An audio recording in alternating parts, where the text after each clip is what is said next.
दोस्तों, इतिहास समय के धागों से बुनी हुई एक चादर है जो अक्सर पीछे ऐसे रहस्य छोड़ जाती है जो हमें सुलझाने के लिए बुलाते हैं। ऐसा ही एक रहस्य है कश्यप बुद्ध का अस्तित्व, जो भद्रकल्प के तीसरे बुद्ध थे और समय की धुंध में छुपे हुए हैं। यह रहस्यमय व्यक्ति कौन था? कौन से सबूत उनकी ऐतिहासिक वास्तविकता की ओर इशारा करते हैं?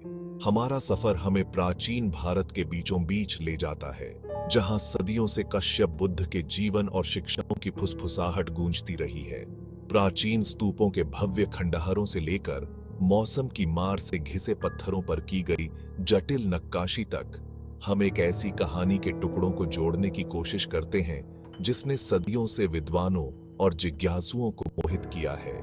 इतिहास, पुरातत्व और आस्था की एक मनोरंजक खोज पर निकलते हुए हमारे साथ जुड़िए, जो गूढ़ कश्यप बुद्ध पर प्रकाश डालने की कोशिश है। यह सच्चाई की तलाश है, प्राचीन भारत के हृदय की यात्रा है और एक आध्यात्मिक प्रकाशमान व्यक्ति की स्थायी विरासत की खोज है। इस ऐतिहासिक तीर्थ यात्रा में हमारा पहला पड़ाव हमें भारत के बीचों बीच बसे प्राचीन शहर भरहुत ले जाता है। यहाँ हरे भरे परिदृश्य के बीच भव्य भरहुत स्तूप खड़ा है, जो बीते युग का एक मूक प्रहरी है। दूसरी शताब्दी ईसा पूर्व का यह भव्य ढांचा अपने पुराने पत्थरों के भीतर कश्यप बुद्ध के अस्तित्व के अमूल्य सुराग समेटे हुए है। भरहुत स्तूप अपनी जटिल नक्काशी के लिए प्रसिद्ध है, जो बौद्ध धर्म ग्रंथों और लोक कथाओं के किस्सों को बयान करती एक दृश्य टेपेस्ट्री है। इन उत्कृष्ट कलाकृतियों में हमें कश्यप बुद्ध के चित्र मिलते हैं। उनका शांत मुखमंडल समय में जम गया है। सदियों से चली आ रही ये नक्काशी हालांकि समय के साथ धुंधली पड़ गई है, लेकिन प्राचीन भारतीय चेतना में कश्यप की उपस्थिति का ठोस प्रमाण प्रस्तुत करती है। नक्काशी में कश्यप बुद्ध के जीवन के दृश्यों को दर्शाया गया है, उनके जन्म से लेकर उनके ज्ञान प्राप्ति और अंततः निर्वाण प्राप्त करने तक। वे हमें उन शुरुआती बौद्ध समुदायों की मान्यताओं और प्रथाओं की झलक देते हैं जो कश्यप को एक पूजनीय आध्यात्मिक गुरु के रूप में मानते थे। प्रत्येक नक्काशी इतिहास के कैनवास पर एक ब्रश स्ट्रोक कश्यप की ऐतिहासिक वास्तविकता का समर्थन करने वाले सबूतों के बढ़ते समूह को जोड़ती है।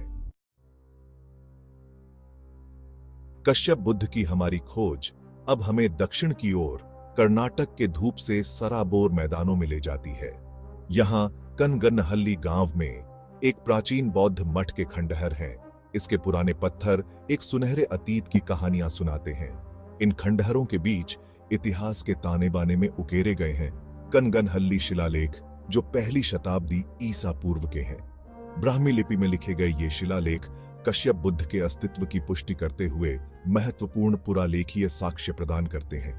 वे उनका नाम लेकर उल्लेख करते हैं, ऐतिहासिक रिकॉर्ड में उनका स्थान मजबूत करते हैं और प्रारंभिक बौद्ध धर्म में एक पूजनीय व्यक्ति के रूप में उनकी स्थिति की पुष्टि करते हैं।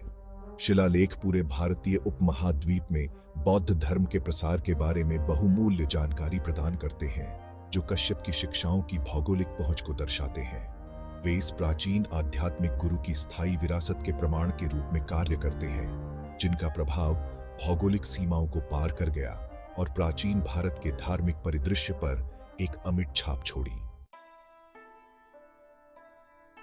भाग 4, दो क्षेत्रों की कहानी, उत्तर और दक्षिण भारत में कश्यप। अब तक हमने जो साक्ष्य उजागर किए हैं वे उत्तर और दक्षिण भारत दोनों में कश्यप बुद्ध की उपस्थिति की एक सम्मोहक तस्वीर पेश करते हैं। उत्तर में भरहुत स्तूप और दक्षिण में कनगनहल्ली शिलालेख प्राचीन काल में कश्यप की व्यापक पूजा के प्रमाण हैं। साक्ष्य का यह भौगोलिक प्रसार बताता है कि कश्यप की शिक्षाओं ने विविध पृष्ठभूमि और क्षेत्रों के लोगों को गहराई से प्रभावित किया। यह कश्यप बुद्ध के इर्द गिर्द एक सुस्थापित परंपरा के अस्तित्व की ओर इशारा करता है, जो पीढ़ी दर पीढ़ी चली आ रही है और कला और साहित्य के विभिन्न रूपों में अभिव्यक्ति पा रही है। उत्तर और दक्षिण भारत दोनों में कश्यप बुद्ध की उपस्थिति एकाधिकारवादी बौद्ध धर्म की धारणा को चुनौती देती है। इस प्राचीन आस्था की विविधता और अनुकूलनशीलता पर प्रकाश डालती है। यह हमें याद दिलाता है कि बौद्ध धर्म हमेशा से एक गतिशील परंपरा रही है, जो अपने मूल सिद्धांतों को बनाए रखते हुए विभिन्न सांस्कृतिक संदर्भों में विकसित और अनुकूलित होती रही है। भाग 5, नाम में ही बात है, भाषा की खोज। कश्यप नाम ही ऐतिहासिक बुद्ध की उत्पत्ति और उनकी शिक्षाओं की पहुंच के बारे में दिलचस्प सुराग प्रदान करता है। भाषाई विश्लेषण से पता चलता है कि कश्यप एक पाली शब्द है जो थेरवाद बौद्ध धर्म की पवित्र भाषा है, जो बौद्ध विचार के इस विशेष स्कूल के साथ एक मजबूत संबंध का सुझाव देता है। हालांकि कश्यप बुद्ध का नाम भाषाई सीमाओं को पार करता है, जो विभिन्न भाषाओं और संस्कृतियों में विभिन्न रूपों में दिखाई देता है। संस्कृत में इन्हें काश्यप के नाम से जाना जाता है, जबकि तिब्बती बौद्ध इन्हें ओडसरंग कहते हैं।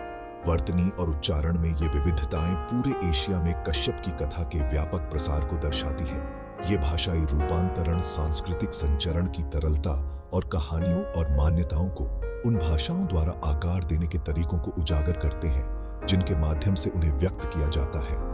इन भाषाई विविधताओं का अध्ययन ऐतिहासिक और सांस्कृतिक संदर्भों में बहुमूल्य अंतर्दृष्टि प्रदान करता है, जिसमें कश्यप बुद्ध की शिक्षाओं को प्राप्त किया गया और प्रसारित किया गया।